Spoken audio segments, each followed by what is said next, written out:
Ukraine has launched audacious attacks on Russian territory in recent days. The president, Vladimir Putin, has confirmed in a phone call with Trump that he is seeking revenge.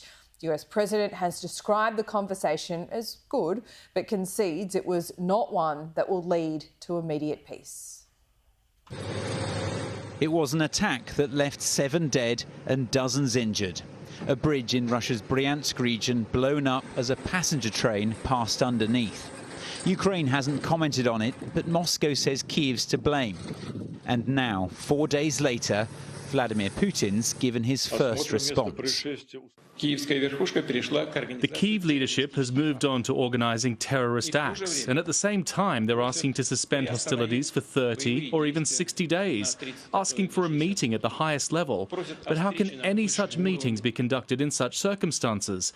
What should we talk about? How can we negotiate with those who rely on terror?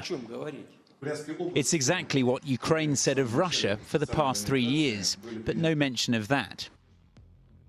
And still no mention of Kyiv's audacious drone attack on Russia's long-range bombers, something Moscow's been keen to play down. But the Kremlin leader did discuss it with Donald Trump in a surprise phone call the American president announced on social media. We discussed the attack on Russia's docked airplanes by Ukraine and also various other attacks that have been taking place by both sides. It was a good conversation, but not a conversation that'll lead to immediate peace. President Putin did say, and very strongly, that he will have to respond to the recent attack on the airfields.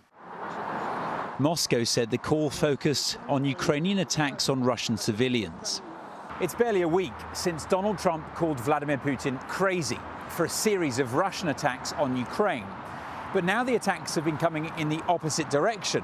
It feels like the Kremlin is trying to turn the tables on Kyiv and cast itself as the victim.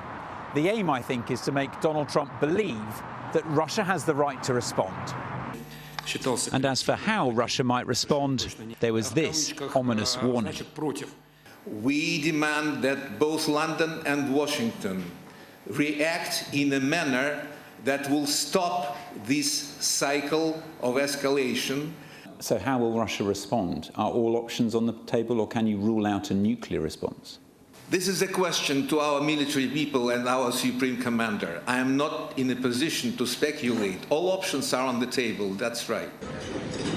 There aren't many options on the negotiating table, though. After Monday's peace talks, still no plans for any more, with the two sides seemingly further apart than ever. Ivor Bennett, Sky News, Moscow.